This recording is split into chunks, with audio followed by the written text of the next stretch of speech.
Jackie were in their prime. Oh, there's something missing now.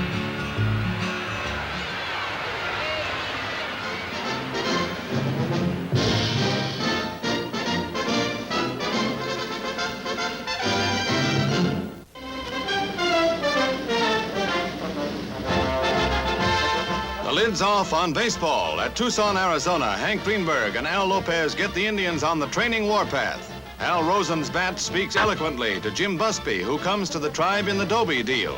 The Indians came close last season. Big Mike Garcia and others on the pitching staff look for better things. Sal Magley, one-time Giant, wants to help him hit the top this year.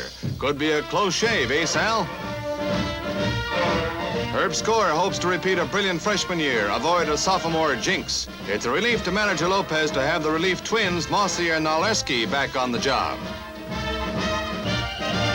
Bob Lemon, 18-10 last year, will also have the backing of the catching staff headed by Jim Hegan. Yes, sir, spring is here, baseball's on the way, and here come the Indians.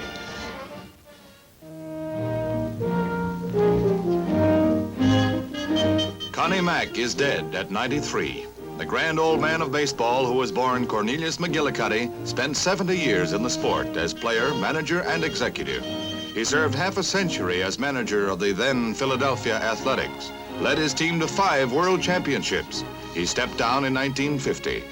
In the words of President Eisenhower, Connie Mack will long be remembered for the inspiration he gave American youth as a leader in the most American of sports. Now he joins the ranks of baseball's immortals.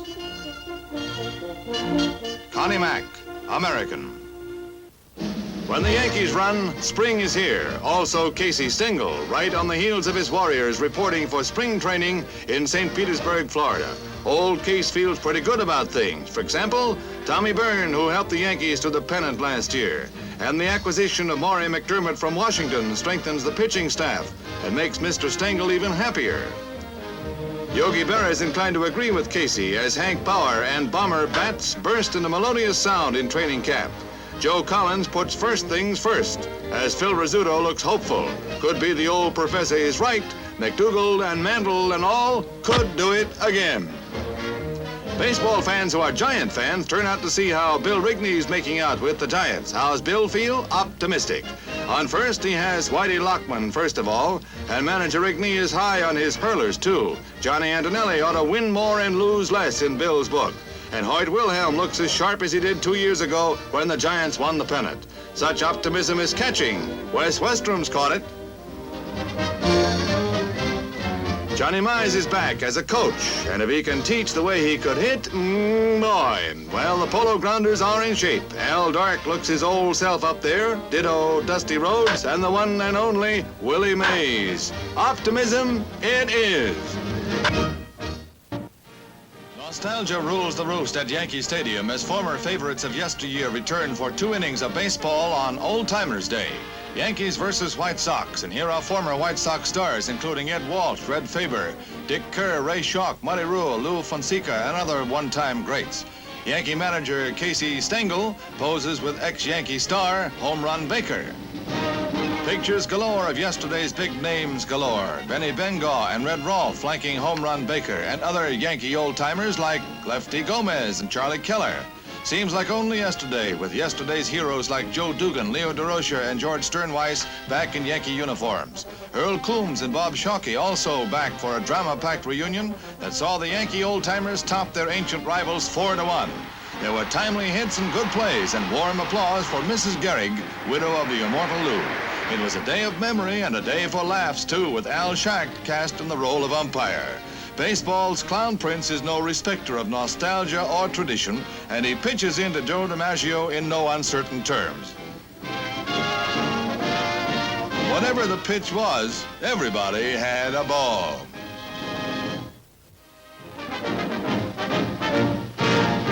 It's the Yankees versus the Dodgers at Ebbets Field in Brooklyn, and President Eisenhower joins 34,000 other baseball fans for the opening game of the World Series. The president's arrival is the signal for a big ovation from the crowd. Out to see those World Series Monopoly boys, the Brooks and the Yanks, have at it again. It's a big day all around as first the Dodgers and then their perennial fall rivals, the Yankees, are introduced to the president. The American League champs are favored as right-hander Ike tosses to Dodger catcher Roy Campanella. But the presidential favorite right now is Campy, who returns the ball to Mr. Eisenhower. So the stage is set. Yanks versus Dodgers, their 7th meeting in 15 years. Pitching for Brooklyn is the comeback guy of the year, Sal Magley. But in the first inning, Sal runs into trouble. Slaughter gets a scratch single off the glove of Gil Hodges. No play at first, and Mickey Mantle is the next batter.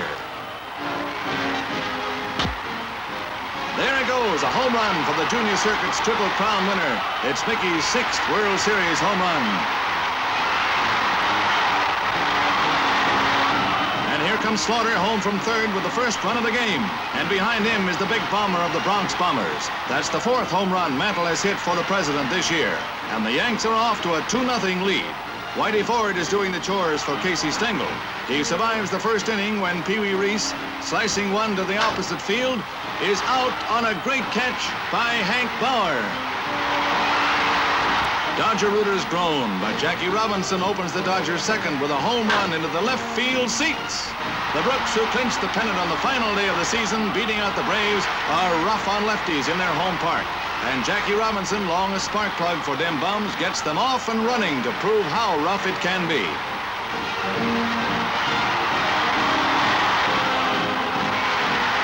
Hodges on first, still in the second inning, call Furillo up.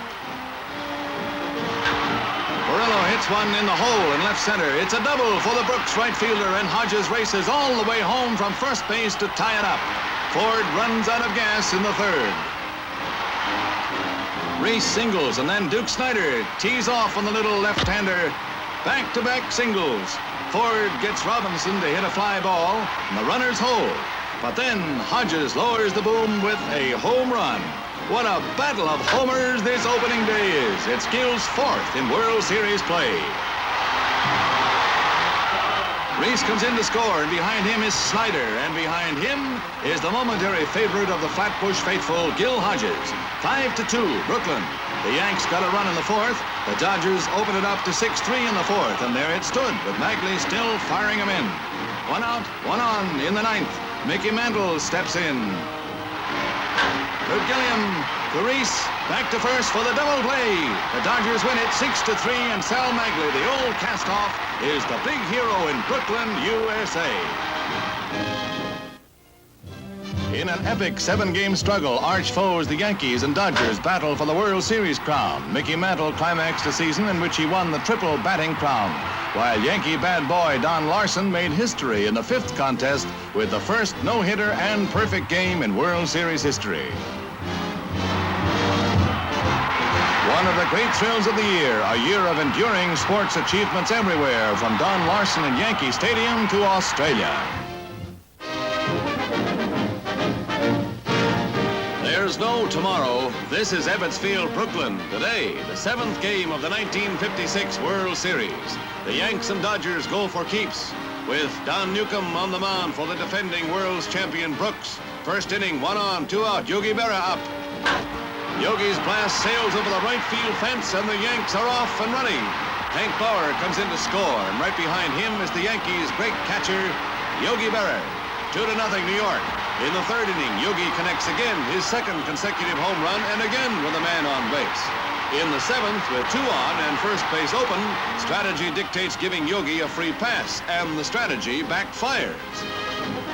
Bases loaded, nobody out. Roger Craig is the Dodger pitcher, but not for long, as Bill Skowron steps in. There it goes. It's a grand slam home run for Skowron, and the Yankees' 2nd grand slammer of the series. Runs pour across home plate like water over a dam. First Martin, then Mantle, and then Berra come home to score, and Dodger fans are muttering about next year.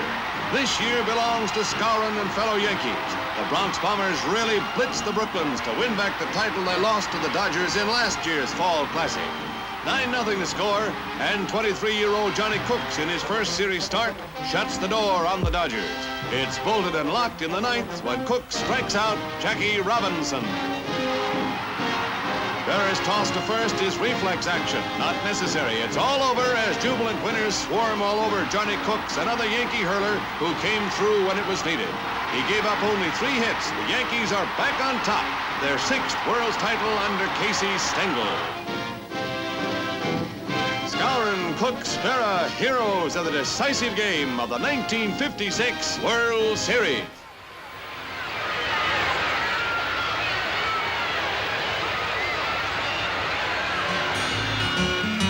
I think it's time we bring the Dodgers back to Brooklyn. Bring them back. See the smiles returning to the faces. There'll be ticker tape to mark the celebration when the Dodgers come back home.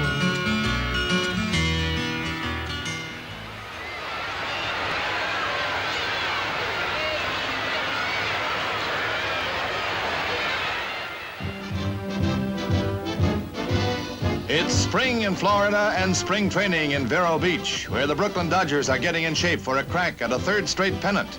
Big Don Newcomb looks to another big year on the mound, and Carl Erskine hopes for bigger and better things. The pitching looks good, what with Sal Magley retaining his mastery and added help from Fred Kipp up from Montreal. Don Zimmer and Charlie Neal give it double play, two platoon ideas to Walter Alston. If Campy's hand is okay, he's a cinch to help, as will an ever-youthful Pee Wee Reese. Visiting Japanese players agree with Walter O'Malley. The Dodgers will be the team to beat in the National League. Over at St. Petersburg, the Yanks are on the warpath. Looking for a pitching chance is Alva Sykot with Richmond last year. Bullet Bob Turley is no stranger in a Yankee uniform, but here are two, Art Ditmar and Bobby Shantz, who came to the Bombers from Kansas City. Not help for Whitey Ford and company. A pennant is no sure thing, admits Casey Stengel, but he's trying. Gives Bill Skowron a try at third base, a switch from first to third. Casey isn't shifting Yogi anywhere, you can be sure, and in center field, who else but Mickey Mantle? His morale boosted by a nice raise. Yankee fans don't share Stengel's reticence. To them, it'll be a slaughter. They'll deny that in Tampa, where the White Sox are getting in trim to make it a real race in the American League this year. Minnie Minoso is one reason for Chicago optimism, and little Nellie Fox, here getting a big lift, should give the team a lift as always, a big little man. The Sox pitching looks good for the long stretch run. Billy Pierce is kingpin of the staff that Jim Wilson hopes to help out this year. Dick Dunneman won 12 last year, and 15-game winner Jack Harshman also bolsters Sox chances. The Yanks can look to their laurels, say Larry Doby and Walt Dropo. Banner up! The Milwaukee Braves, determined to make it this year, take the field at Bradenton, Florida, under the watchful eyes of manager Fred Haney and the coaches. As Fred well remembers, it was close last year, too close. So Johnny Logan and Danny O'Connell and mates are wasting no time getting in shape. Rookie pitcher Juan Pizarro has stars in his eyes, as does Dick Grabowski up from Atlanta. Gene Conley feels he'll find his old form this year, and Warren Spahn should be good for 20 games again this season. And if Bob Buell repeats, the Braves could avoid those weekend blues of last September. Bring on them bums is the cry. It's Old Timers Day at Yankee Stadium, a salute to baseball's greats and near greats of yesteryear. 30 former Yankee stars include catchers Joe Glenn and Art Jorgens. And there's also Sam Bird, one-time outfielder back in uniform. Among the pitchers are Red Ruffing and Lefty Gomez. Home Run Baker and Joe DiMaggio give Mickey Mantle a few tips. Dizzy Dean viewed the game between former Tiger stars and former Yankees. There were 25 Detroit old-timers, including Mickey Cochran. Wahoo Sam Crawford, newly elected to the Hall of Fame. Ty Cobb, the Georgia Peach. Earl Coombs with manager Casey Stengel. Yesterday and today combined to strike a nostalgic note for America's favorite sport. It was a big hit. It went into extra innings the night the Braves won the pennant. 2 out in the 11th. Logan on base. Hank Aaron steps in against the third Cardinal pitcher of the game, Billy Muffet. Here it comes. And there it goes. Hammer and Hank hits a home run, and this one is special. The Braves did it, clinched the pennant. They came close before, but this is it. The end of years of frustration. There's a mob scene on the field, and why not? Victory didn't come easy, and it came late, so it's extra welcome. Next stop, the World Series. Fred Hutchinson wishes Fred Haney good luck against the Yankees. Ebbets Field, home of the ex-champs, Gil Hodges and 2 other Dodger players are honored in pre-game ceremonies by the National Conference of Christians and Jews. It's the last home game of the season and could be the last Dodger game at Ebbets Field. Roy Campanella may be wondering if the team will play in Los Angeles next year. Sandy Koufax is also honored as the Dodgers ponder a future without Brooklyn and Brooklyn ponders a future without the Dodgers. Will it be California, here they come?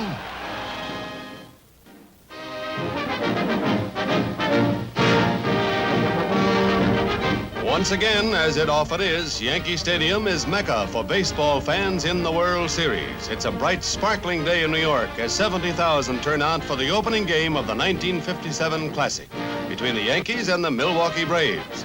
Opposing managers Casey Stengel and Fred Haney pose amicably before the game, and the fans settle down for the traditional tossing of the ball. Legion Junior League star Freddie Fox does the honors, and now for the highlights of the opener. In the 5th, Warren Spahn pitching for the National League champs, facing Jerry Coleman. It's the second hit of the game for the Yankees second baseman. With 2 out, Hank Bauer steps in.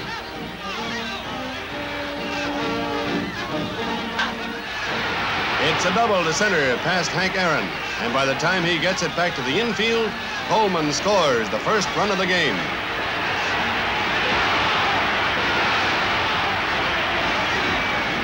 Sixth inning, 1 out. Elston Howard stands in.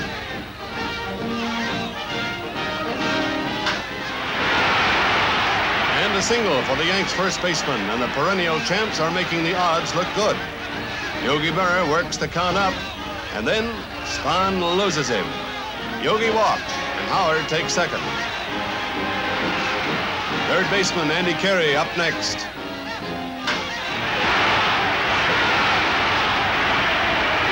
Here comes Howard, and the Yankees lead 2-0. Warren Spahn, the veteran left-hander, is the ace of the Milwaukee mound staff, but the Yankees, many times world's champions, trumped him.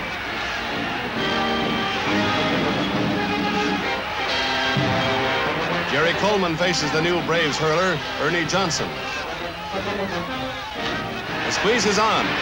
Yogi scores, and it's 3-0. In the 7th, Whitey Ford pitches to Wes Covington. And it's a double into the left field corner. 2 out. Red Schoendienst stop. Schoendienst singles and Covington scores, but that was all for Milwaukee. The Yanks won it 3-1. World Series fever grips Milwaukee, and County Stadium is decked out to put the Indian sign on the New York Yankees. Trailing 2-1 in games, the Braves need this one to stay alive. Elston Howard facing Warren Spahn. Braves leading 4-1, 2 out in the 9th inning. The roof falls in on Milwaukee fans. Howard's homer is a 3-1 blast that ties it up. Berra and McDougal, who had singled, precede Howard across the plate and then join in the adulation for the Yanks' converted first baseman. The gloom thickened in Milwaukee when the Yanks went ahead in the 10th. But the Braves fought back. They have a runner in scoring position. With Johnny Logan up, Logan doubles to left, and Mantilla races home to knot the score. Bob Grimm is now pitching for New York. Eddie Matthews is standing in. The count goes up, so do the tensions. It's a home run from Matthews, and the Braves win the 4th game to tie up the series at 2 games apiece. The Braves also won the 5th game, 1-0, so now it's back to New York and baseball destiny.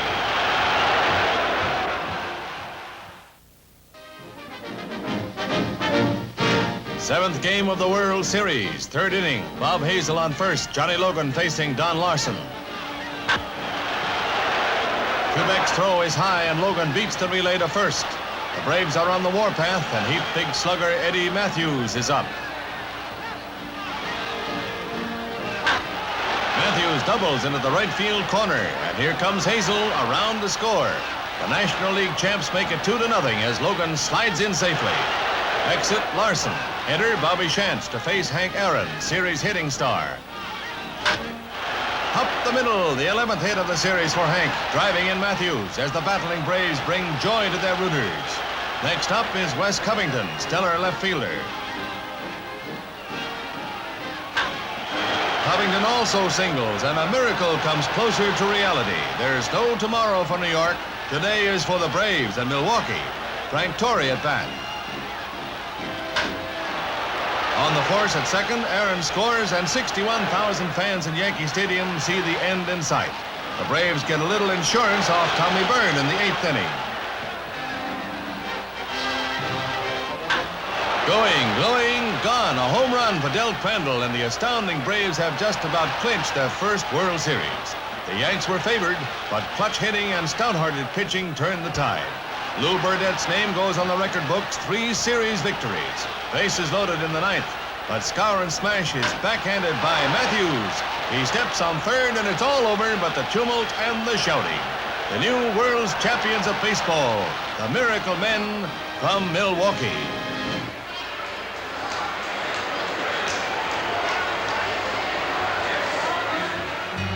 I think it's time we bring the Dodgers back to Brooklyn. Bring them back. See the smiles returning to the faces. There'll be ticker tape to mark the celebration when the Dodgers come back home.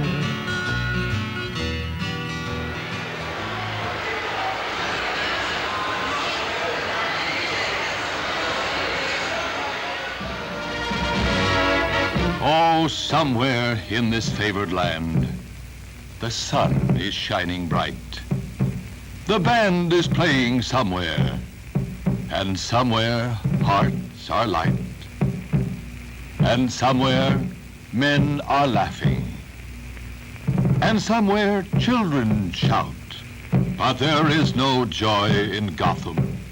The National League's moved out. But in San Francisco, the band is playing and the flags are flying. The big city is big league for the first time, and a gala parade down Market Street bids the San Francisco Giants welcome as they open the season in their new home. An extra burst of cheers greets Willie Mays riding here with Hank Sauer. The Say Hey Kid is at home already. A parade that marks the making of baseball history. San Francisco Giants meet Los Angeles Dodgers, the West Coast's first big league baseball game ever, but incidentally a continuation of an old diamond rivalry. Old familiar faces, managers Walt Alston and Bill Rigney. And Mrs. John J. McGraw, widow of the greatest Giant of them all, who lends her prestige to the new environment. Ball game, historic and terrific. Darrell Spencer homers with the Giants already ahead by 2 runs. San Francisco has something to cheer about. Final score, Giants 8, Dodgers 0. It's the 25th All-Star Game, Baltimore's first, and over 48,000 Jam Memorial Stadium. Rival managers Fred Haney and Casey Stengel swap pleasantries before the game, which sees lackluster hitting and goes into the 6th, 3-all. Pinch hitter Ted Williams at bat. No one has hit anything but singles so far. And Williams hits a roller to short. Thomas fumbles, and Malzone is safe on second. Gil McDougald next. A blooper single to center, bringing Malzone home. It turns out to be the winning run and the last hit of the game, which saw only 9 hits from the Americans and 4 for the Nationals, all singles. In the first year, the players picked their own starting lineups. Earning the crowd's cheers is Baltimore's Billy O'Dell, Baltimore's own star left-hander. He sets the National Leaguers down in order for the last 3 frames.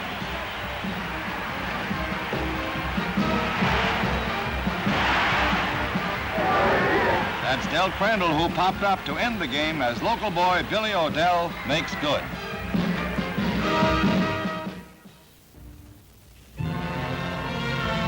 Good news of Roy Campanella prompts a backward look at the Brooklyn Dodger catcher in action. A mighty hitter and behind the plate, the mainstay of the team. 3 times voted most valuable player in the league, Campy was one of the great figures in the modern game.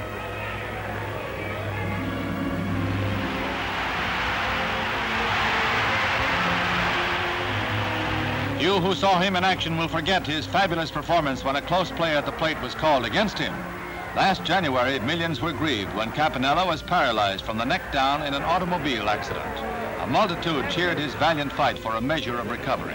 Now at New York's Institute of Physical Medicine and Rehabilitation, Roy Campanella holds his first open press conference and shows the great progress he has made in his fight against near-total paralysis. Roy, you're looking pretty good. How do you feel? Well, I feel as good as I look. I think I've come a long ways. Sure, it's true I can't walk, but I think I can make it without doing that even. Campy, do your plans for the future include baseball? Well, I've played baseball just about all my life, and I don't think I can stop now. I think, yes, I'd definitely be connected with baseball some way or the other. The 1958 World Series gets underway with the Braves defending the first World Championship they brought to Milwaukee 1 year ago. Managers Fred Haney and Casey Stengel exchanged courtesies. And starting pitchers, Warren Spahn and Whitey Ford. With over 46,000 in the stands at Milwaukee, Moose Skowron comes up in the fourth. The game's scoreless so far, and the Moose proceeds to slam a homer for the first tally.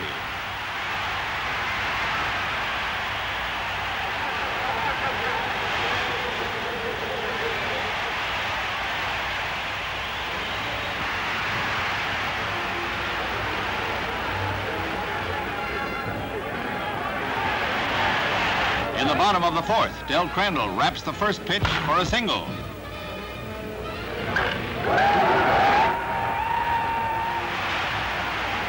Pafko singles and Spahn follows with the third successive hit.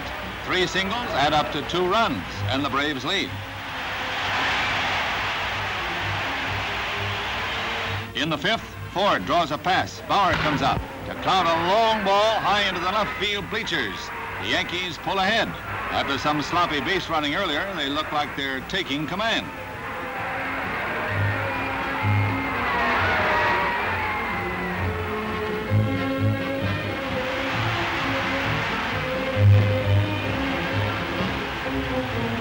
But in the 8th, a Braves rally ties it up for extra innings. Crandall at bat in the 10th.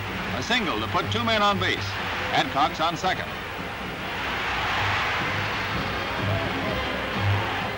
Billy Bruton at bat, and he hits reliever Brian Duran's fireball for a sharp liner, good for extra bases, but a single is enough as Adcock crosses the plate with the winning run.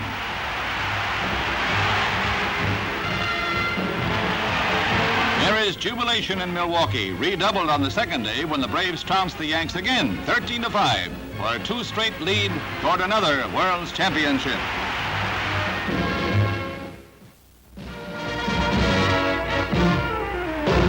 In Milwaukee, nearly 50,000 local fans root for a repeat of last year's 7th game triumph, but in the second, with Berra on first, Howard lays down a bunt. Torrey fields, but fumbles the flip to Burdett at first, runners on first and third. Jerry Lumpy up next. Browns one to Torrey, who worries about Berra, throws late to first and hits the runner. Bases loaded. Next batter, Moose Skowron. The Moose grounds one to short. Lumpy is forced, but Berra scores, and the Yankees tie the score.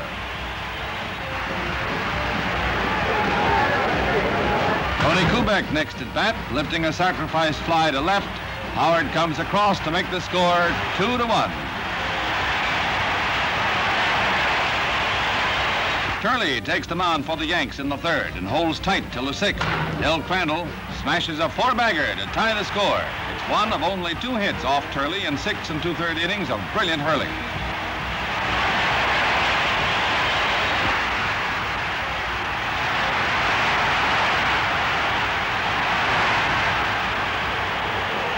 The score is still tied in the 8th, 2 out, Berra at bat. Yogi lashes a double off the fence, and the Yankee rally is on the way.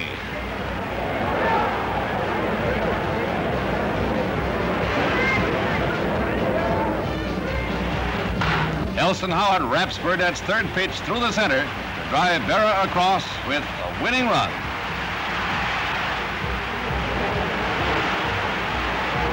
Andy Carey is next. Hitless in 11 trips to the plate, he reaches Burdett for a scratch single, and the rally is still alive. 2 men on as Skowron comes to bat. And the Moose slams one over the left field fence to put the Yankees way out ahead, 6-2. History does not repeat itself for Lou Burdett in the 7th game of the World Series. Last year's hero is this year's loser.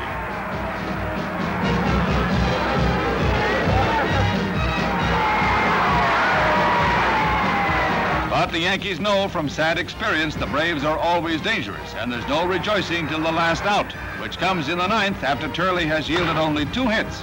Red Schoendienst lifts a long fly, an easy out, and the World Series is over. For the 18th time in 24 World Series, the New York Yankees are once again the champions. There's a place in my heart for the Duke. Don't forget to mention Pee-wee, Sandy, Johnny, and Nuke. Oisk and Billy had their days. There's no place like old Ebbets Field. The bombs are aiming for the Bombers, but just wait till next year. The Subway Series is coming home.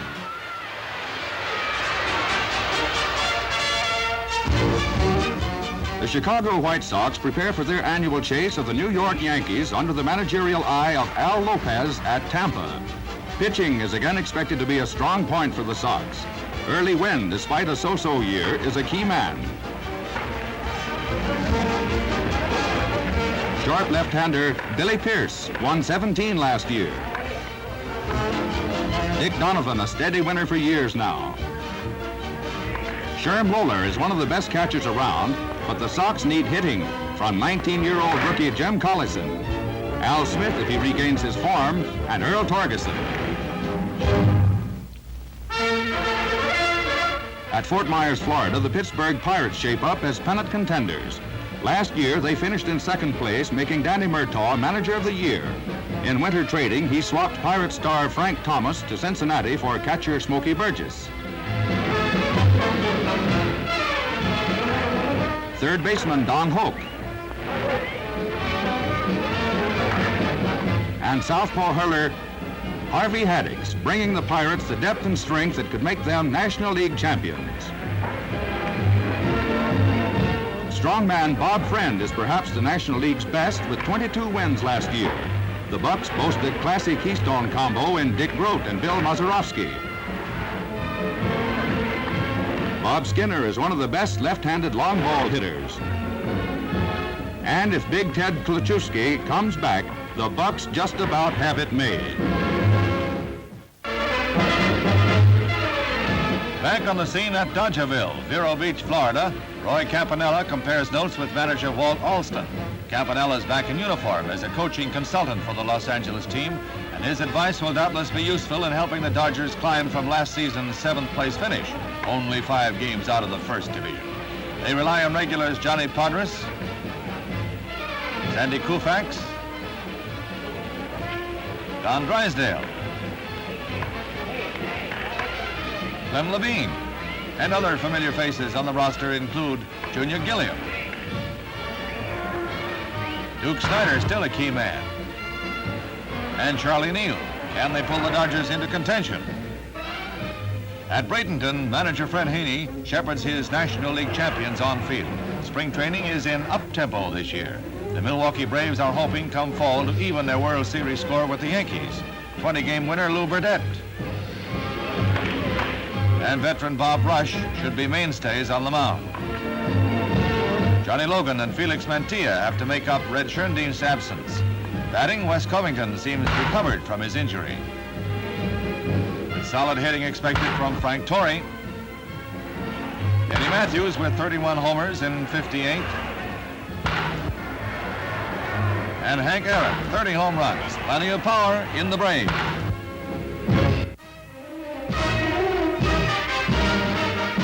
$35,000 fans pack Forbes Field for the All-Star Classic. It's deadlocked at 1-1 going into the bottom of the 7th with Ernie Banks coming to bat for the Nats.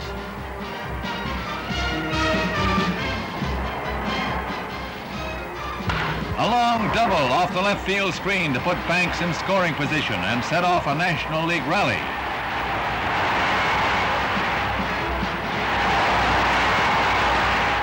Two out when Milwaukee's Del Crandall comes up.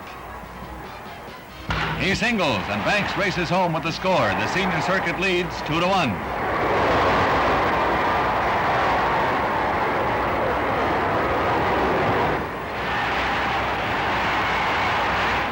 Pirates' Bill Mazeroski driving a long one to left field, and Crandall scores, stretching the Nats' lead to 2 runs.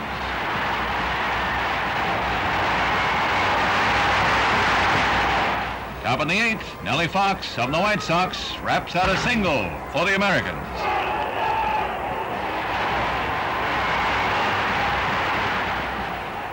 With Kuhn on first, Fox on second, Vic Powers singles to bring in Fox. 3-2 is the score.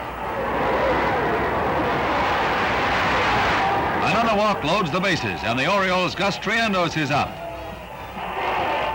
He smashes a double to score Power and Kuhn. The American Leaguers move ahead 4-3.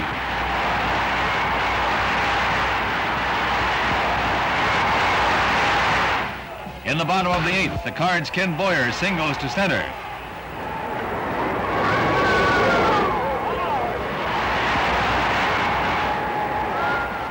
A sacrifice by Dick Grote brings up slugging Hank Aaron for his second hit of the day to send Boyer in and to tie up the ball game again.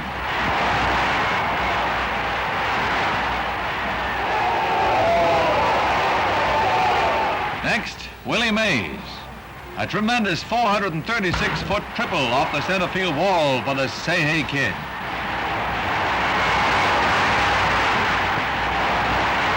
Aaron crosses the plate with the tiebreaker. It's 5-4 for the Nats, all they need. In the top of the 9th, Kuhn fouls out with Fox on second and Mantle on tap, but the switcher never gets to bat. The ball game is over. The National League's 11th triumph in 26 All-Star Classics.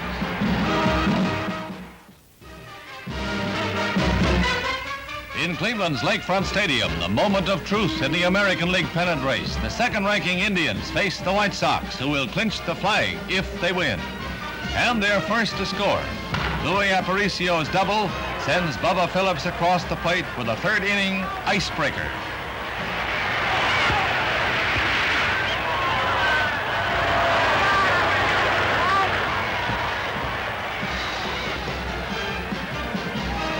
Billy Goodman wraps out another two-bagger to drive in Aparicio and give the pennant-hungry Pale Hose a 2-run lead. A rosy outlook for Chicago manager Al Lopez until, in the 9th inning, Cleveland loads the bases on 3 singles. There's only 1 out. Time for the White Sox ace troubleshooter.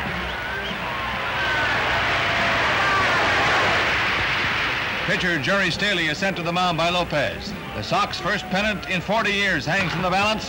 One pitch ends the suspense, sharp fielding, and the Sox turn it into a double play. The White Sox dance off the field with a 4-2 victory and the pennant in the bag. Their first championship since 1919. It's joyful pandemonium in the dressing room, an exultant conclusion to a season of brilliant play by a team that was low-rated earlier as a no-hit club. The White Sox came a long way for this celebration.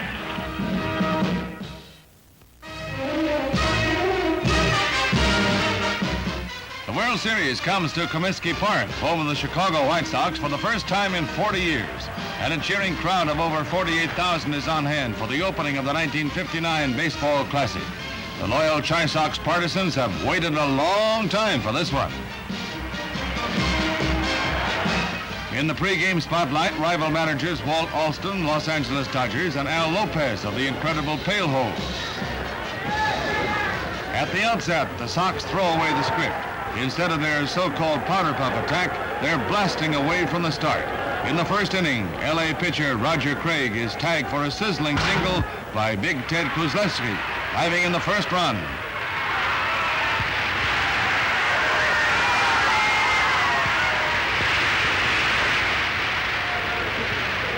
The mighty Clue at bat in the third, 1 man on. Norm Locker makes a desperate leap, but it's into the stands. A home run.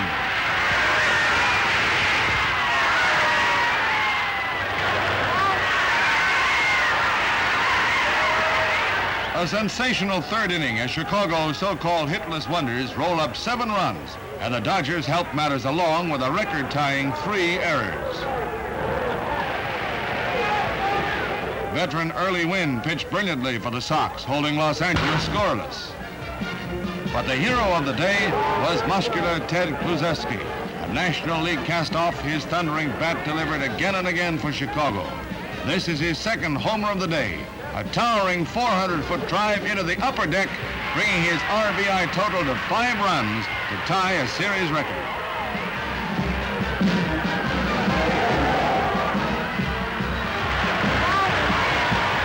Final score, 11-0. A jolting setback for the Dodgers, a sensational victory for the Sox.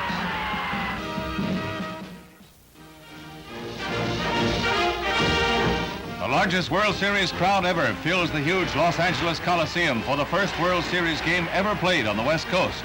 Over 92,000 cash customers, assuring record purses for winners and losers. Whatever the outcome, baseball history is a-making. On the field, the White Sox have the bases full, first inning. But Don Drysdale pitches himself out of trouble. Goodman grounds out, ending the inning. It's a pitching duel from there on till Hodges walks to fill the bases in the 7th. Staley is pitching. Relief for Donovan. Perillo pinch hitting. And he wraps a sharp grounder. It bounces past Aparicio for a single. 2 runs cross the plate for the Dodgers. The scoreless tie is broken.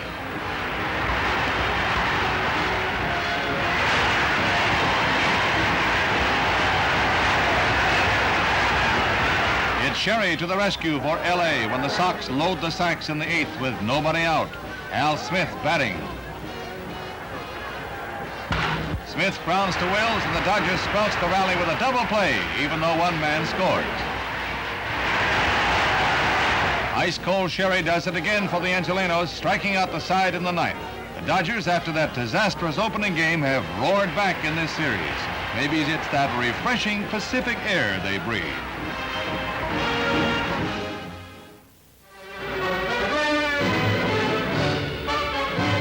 In Chicago's Comiskey Park, it's the 6th game of the World Series and Chicago's last chance to keep alive hopes for their first Diamond Crown in 40 years. In the 3rd, the Dodgers' Wally Moon is walked by Chicago's mound ace, Early Wynn. And Los Angeles' next man up, Duke Snider, clubs a 1-1 pitch into the left field stand, some 400 feet distance. It's the Duke's 11th World Series homer, a National League record, and it puts the Dodgers out in front, 2-0.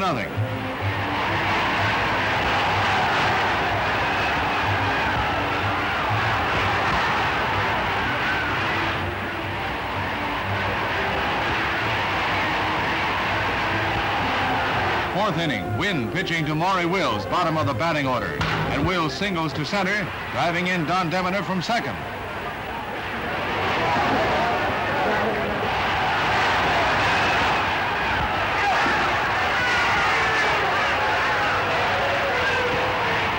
After Padres drives Wills home, it's Dick Donovan hurling for the Sox. Charlie Neal doubles to send Padres and Gilliam across the plate.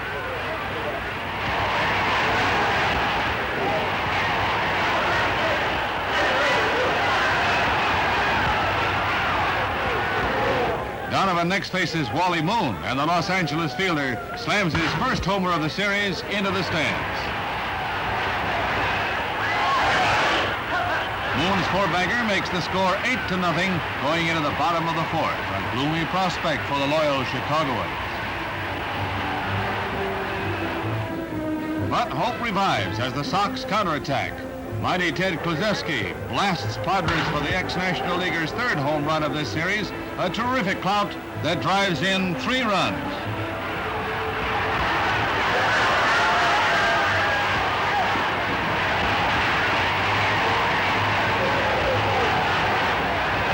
After Padres walks Al Smith, it's time for the Dodgers fireman, Ironman Larry Sherry. At bat, Louis Aparicio. He pops up on Sherry's pitch, and the White Sox rally is good. 5 innings to go, but that's the ball game and the World Series. The new champions, the Los Angeles Dodgers, a smashing 9-3 climax.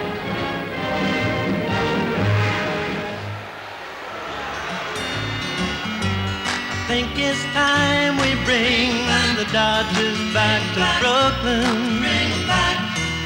See the smiles returning to the faces. There'll be ticker tape to mark the celebration when the Dodgers come back home.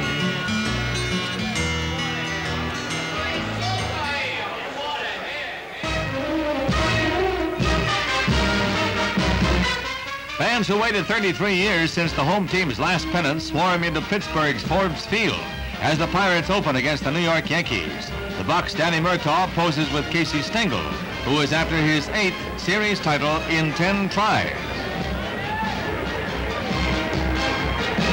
Vernon Law pitches for the Pirates. In the first inning, a jolting homer by Roger Maris is a gloomy reminder to the 38,000 Pittsburgh fanatics of the terrific momentum with which the Yankees entered this series, a 15-game winning streak. New York is in front by 1 run.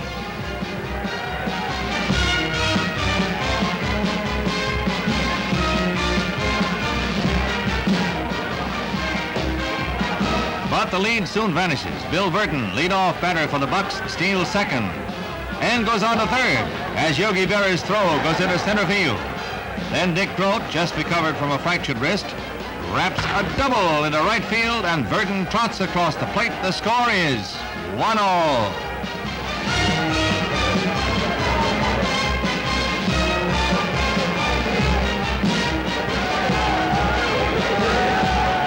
Bob Skinner next faces Ditmar. A sharp single scores Groat, and Skinner goes on to steal second. The Yankee defense is crumbling.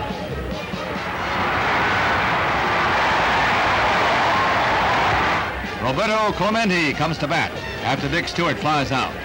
A bouncing single by Clemente into center scores Skinner, sends Ditmar to the showers, and puts the Buccaneers in the lead. 3 hits, 3 runs. And the fans go wild. Yogi Berra comes to the plate in the 4th with none out. Maris and Mantle on base. Yogi slams a tremendous drive to right center. Burton and Clemente collide on the ground, and a tremendous catch by Bill Burton saves the ball game for Pittsburgh. In the bottom of the 4th, Bill Mazeroski, 7th on the Pirates' batting order, smashes a 2-run homer over the scoreboard.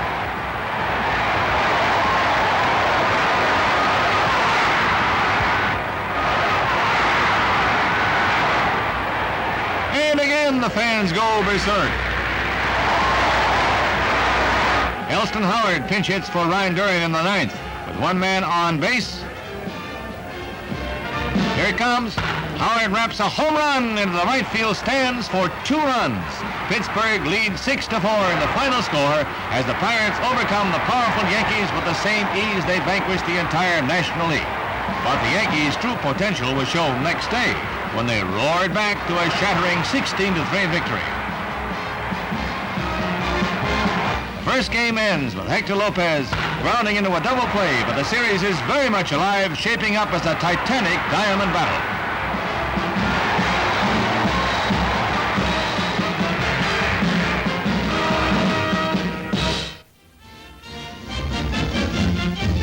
Highlights of the World Series. With 70,000 in the stands at Yankee Stadium for the 3rd game. Bobby Richardson is at the plate for the Bombers. He's the smallest man on the field, but he blasts out a grand slam home run. A big moment of a 6-run inning.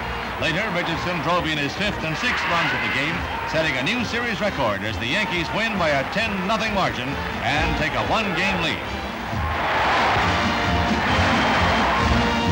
Next day, the Pirates show unexpected spunk. Despite successive 16-3 and 10-0 defeats, they are not fazed a bit by Yankee power. Bill Burton's sensational catch chokes off a Yankee rally as the Bucs hold down the New Yorkers and even up the series tally 2 games each.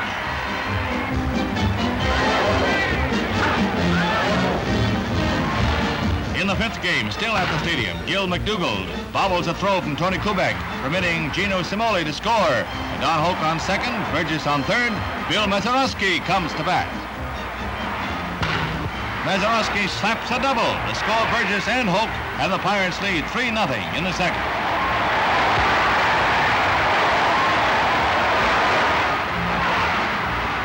Pittsburgh goes on to score twice more, but the Yankees can't get an attack underway. Howard scores in the second, and in the third, Roger Maris comes up with his second homer of the series.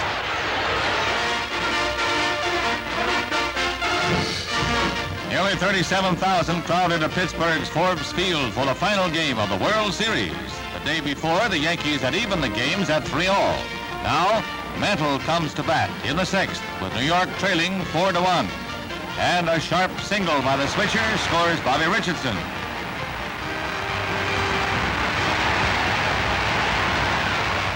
The Pirates' ace reliever, Elroy Face, has been the Yankees' nemesis till now. Yogi Berra lofts the ball into the upper right field deck. A 3-run homer. Mantle and Kubek cross the plate ahead of Yogi, and the Yankees lead by 1 run.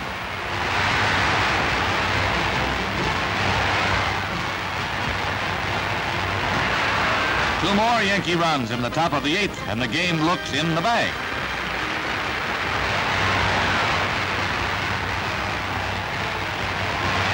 But the Pirates explode in the same inning. Dick Groat singles with 2 men on, and Cimoli scores.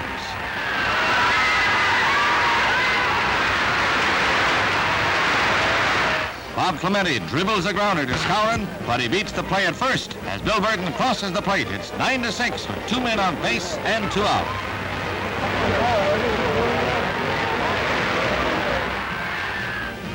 Hal Smith, once a Yankee prospect, comes to bat.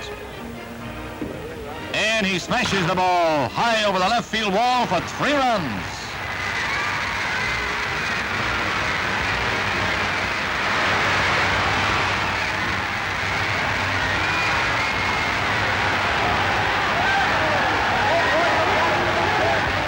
The Buccaneers move to a 9-7 lead, and the fans in Forbes Field are delirious.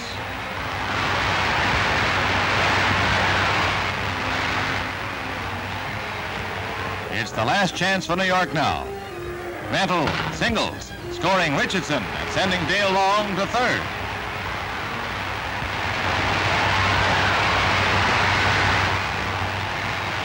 A bewildering play next. Berra grounds to first. Nelson tags the base, then misses Mantle on his way back from second. Mickey's safe, and the tying run is in. Bottom of the ninth, 9-all, and Bill Mazeroski comes to bat. And he clocks a tremendous blow high over the wall, winning the ball game, and the Pittsburgh Pirates win their first World Series in 35 years the hard way. Mazeroski dances through a line of backslappers the last 90 feet as Pittsburgh begins its celebration of victory in one of the most titanic struggles in baseball history.